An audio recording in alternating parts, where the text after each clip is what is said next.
If the thought of leaving Lassie in kennels spoils your holiday, then you can send him to this luxury animal hotel in Germany, where you can be sure he's relaxing in just as much comfort as you are.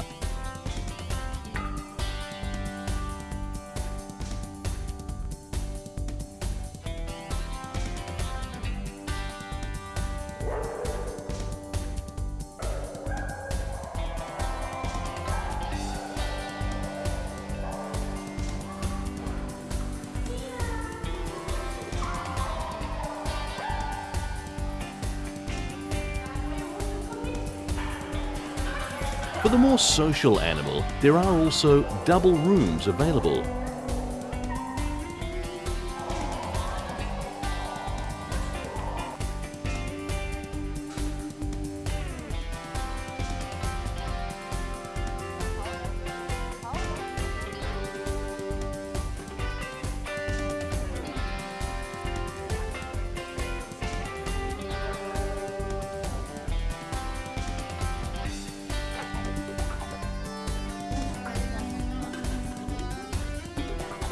The owners of the resort say it is the largest of its kind, and with almost 89 hectares of land, the animal kingdom is almost as big as Monaco.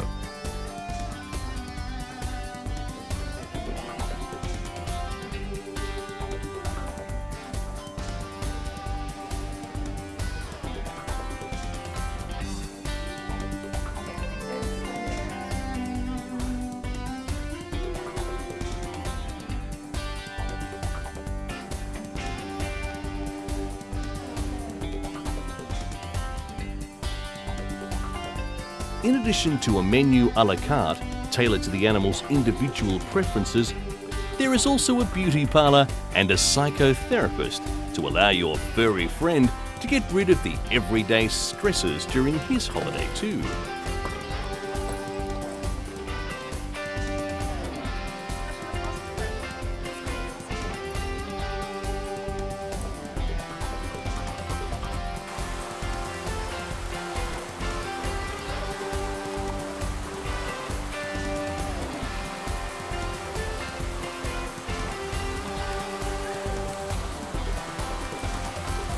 Not that the Paws Hotel Resort is restricted to dogs. Cats, rabbits and other furry friends can also take a holiday here. The reception, shop, cafe and swimming pool are open to all. Admittedly, cats tend to avoid playing in the swimming pool, but it is very popular with dogs. And there are even fitted life jackets for those who don't feel so safe in the water.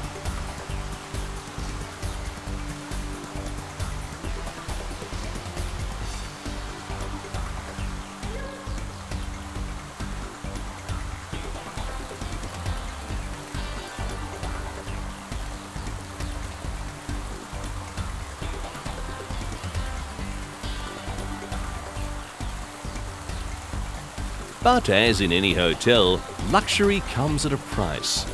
The price of a room in summer starts at €23 and can range up to €51 depending on the size of the dog, the length of its hair and the time of the year.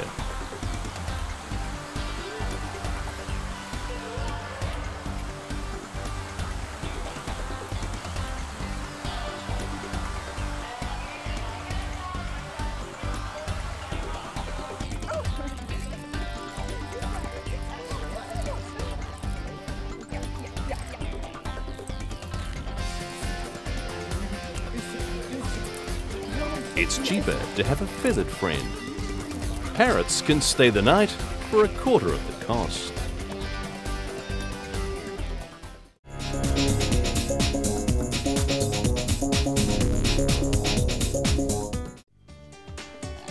Israel's latest secret defense weapon against bomb attacks are specially trained pigs that smell explosive devices.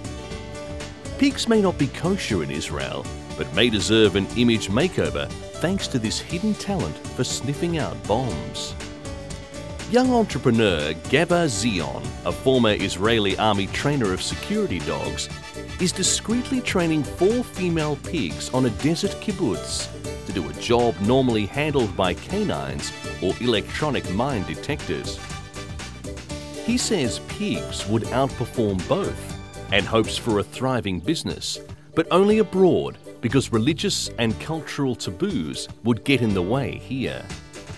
Pigs are regarded as unclean by religious Jews and Muslims. He said he would contact countries plagued by leftover minefields such as Angola, Mozambique and former Yugoslav republics. To demonstrate, Zion concealed a little pouch filled with a substance simulating gunpowder in a hole drilled into a large cardboard plank outside his pigsty. Then he fetched his star pupil, an affable little porker named Soda. She rooted about the plank and within seconds stopped short at the hole with the pouch, looked up at Zion, sat down and thrust her snout in the air for a reward, cornmeal that he stuffed into her mouth. Zion said he hit upon Pig's hidden talent while working for the Israeli mine-clearing firm Ma'avarim, using conventional dogs on a contract in Croatia.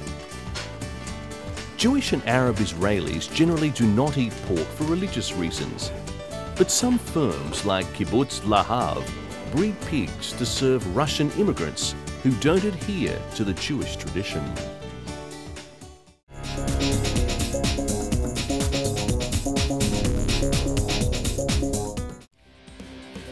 With 3 hungry snakes sharing his house, Jordanian zoo owner Mohammed Amin Al-Rafi has come up with a novel way of satisfying their appetites on the cheap. He simply breeds his own mice and feeds them to the snakes.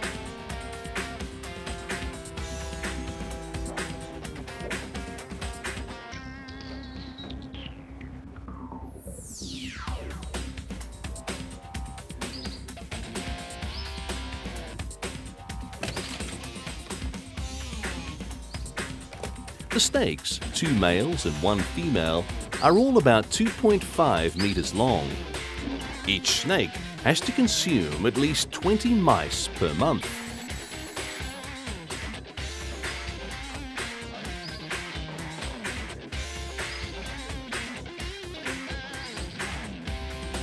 To buy the mice in the market would cost the owner around $71 US every month. So Amin breeds the mice at home. He says it's his hobby, but there is also another reason, that being the snakes consume 20 mice every month.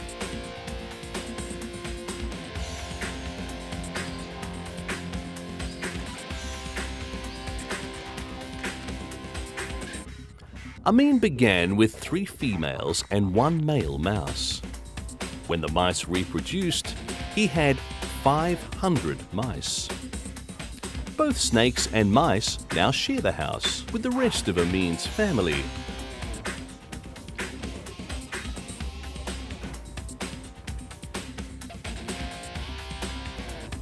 Mohammed Amin, a father of 3 boys and 2 girls, lives in Al Rusefa town, 20 kilometers north of Amman.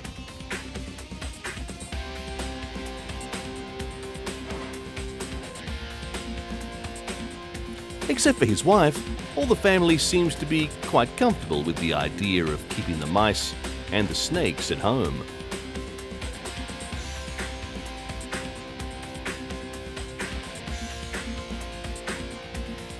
Mohammed said there were no hygiene problems in the house as he cleans the cages every day.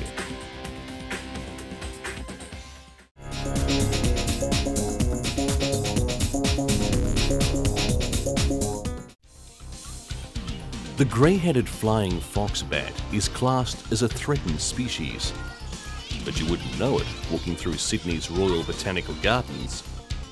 More than 5,300 of these large bats have taken up residence here as their natural habitat along the New South Wales coast has been cleared for development.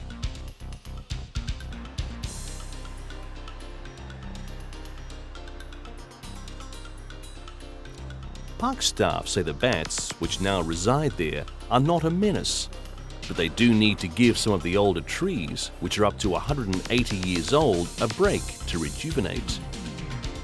The bats appear to be creatures of very fixed habits and return to the same branch of the same tree over and over again. This heavy occupation strips the trees of their natural foliage and causing concern to environmentalists.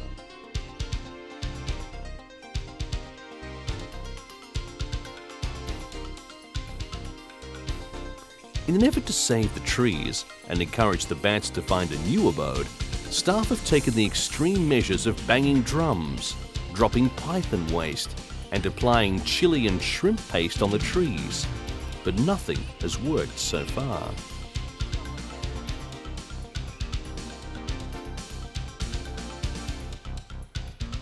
Now, researchers of the gardens are blasting the trees with water sprinklers, and one of the most annoying noises known to man to encourage the bats to rest elsewhere in the gardens.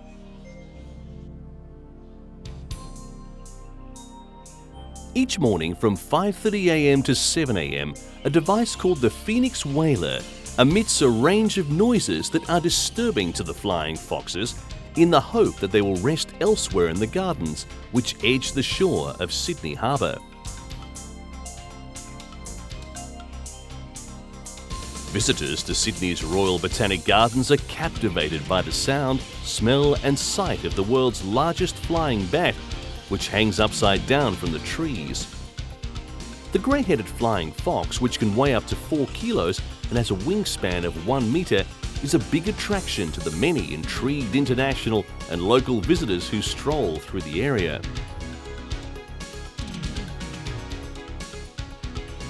Canadian tourist Melissa Romano said it's the first time she's seen these. They're big, they're impressive, and very nice.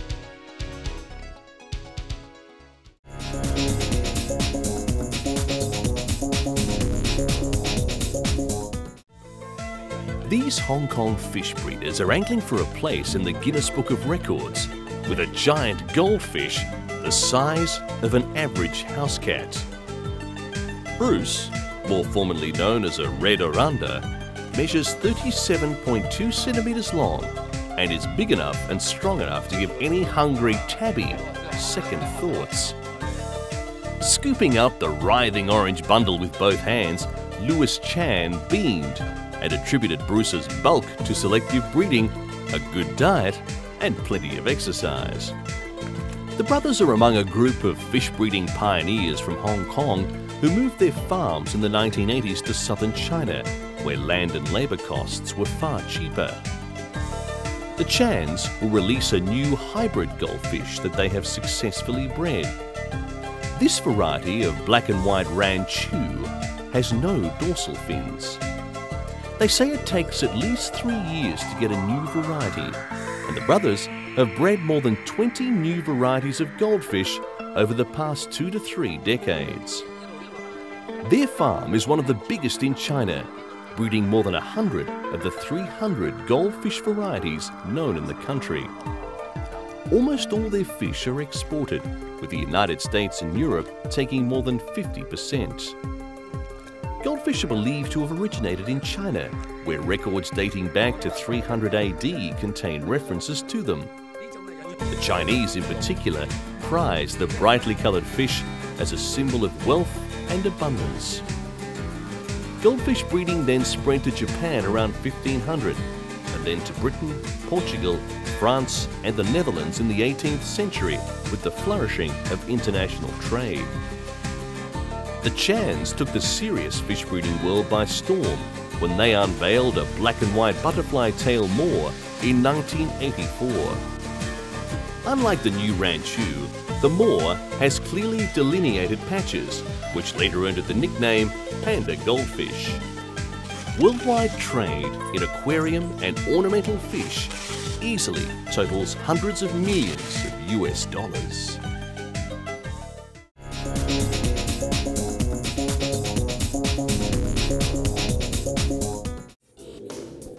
It took a long time, but suddenly the waiting was over. For animal workers in Berlin, the birth of Paula was a long, hoped-for but unlikely event. She was, after all, the first female giraffe to be born in the Friedrichsfeld Zoo for many years.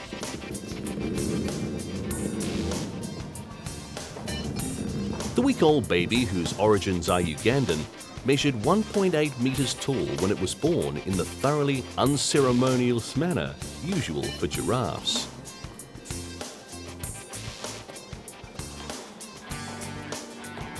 A giraffe birth, they say, is always somewhat dramatic, as it takes place in a standing position, and the newborn falls about 2.5 metres straight into life.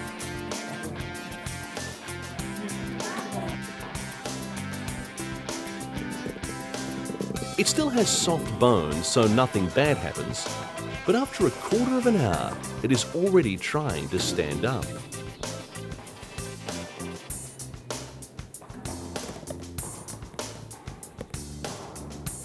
Koraman, the zookeeper, is delighted that Paula has, as yet, shown every sign of being in full health.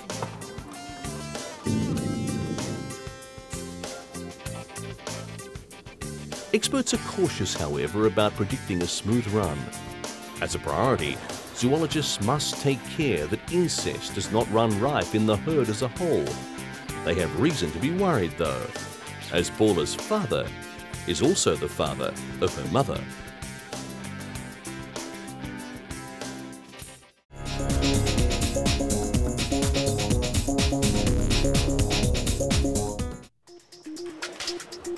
The British government and some of Britain's most prominent companies have lined up to donate funds and materials they hope will help in the battle to save the Siberian tiger and leopard. A real conflict occurs between people using these resources and tigers. The AMUR, Russia's animal conservation group, have launched a campaign to highlight the plight of the Siberian tigers and leopards. According to the figures, some 400 tigers are left in the wild and between 20 to 40 leopards. Land Rover has donated a brand new all-terrain 4x4 vehicle to AMUR. The work of saving the Siberian tigers has the backing of London's Zoological Society. A spokeswoman for the London Zoo said in Moscow, the only way to save the Siberian tigers was to help preserve the tigers in the wild and stop the systematic poaching of the animals. Siberian tigers and leopards are two of the most endangered big cats on the planet. They have had a difficult time over the past 100 years, with tiger numbers as low as 50. It gained protection, and the number increased to up to 400 adult individuals. The situation with the Siberian leopards is catastrophic. There are only 20 to 40 leopards still left in the wilderness of Russia, China, and Korea. Siberian tigers and leopards face numerous threats. The main one is illegal poaching. Hunting tigers in Russia was banned in 1947, but with the dissolution of the Soviet Union, illegal hunting has been fueled by demand from across the borders in China and Korea. Traditional Chinese medicine believes that tiger parts will cure sickness. Another threat for Amur tigers and leopards is a loss of habitat to fire and logging.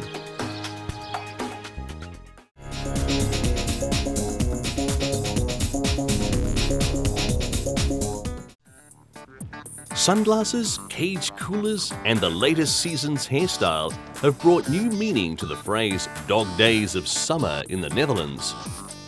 As a heatwave rolled across the country, Dutch pet owners went shopping to protect their beloved animals from the sweltering heat and burning sun. Pet store Super Animal Land in Rotterdam says the sizzling heat sparked a run for all sorts of luxury products designed to keep a pet cool. The most wanted item was the Body Cool Bandana, a cotton scarf with moisture-absorbing kernels to chill the main artery in the pet's neck. Placing the bandana in cold water for 15 minutes supposedly keeps your pet cool for 5 days.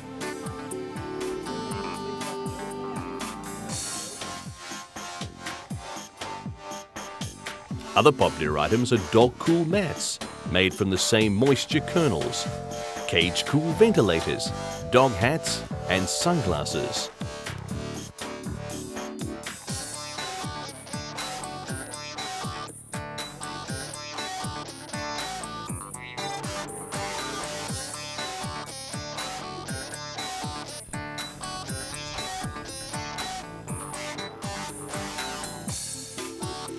Canine hair saloons are also doing big business, with more people taking their pets for a summer cut.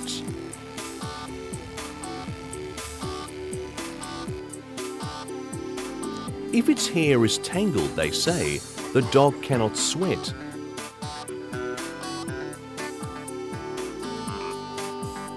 People take their dogs more often for a swim, so short hair is convenient to check the animal for fleas and ticks.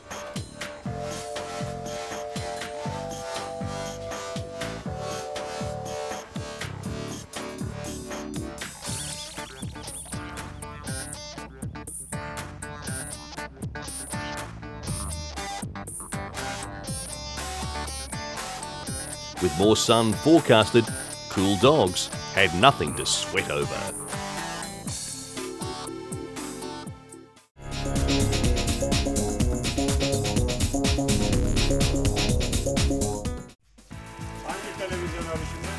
As heat waves swept Turkey, people began to take to the shores of the country.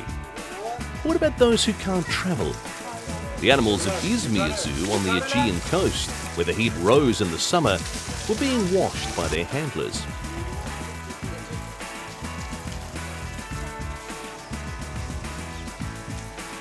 Average temperatures of 35 degrees Celsius during the summer months makes elephants push their fences, demanding a shower.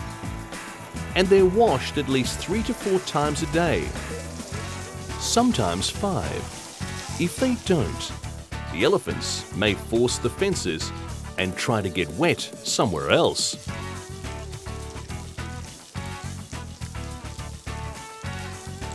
Tigers are a bit luckier. They have their own showers inside their cages, which washes them 3 times a day.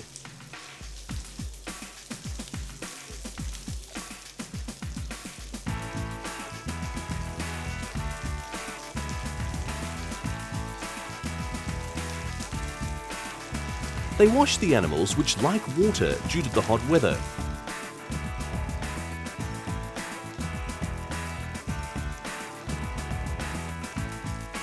And those who stay in town and spurn the beaches enjoy watching the animals get washed, but not as much as the animals did.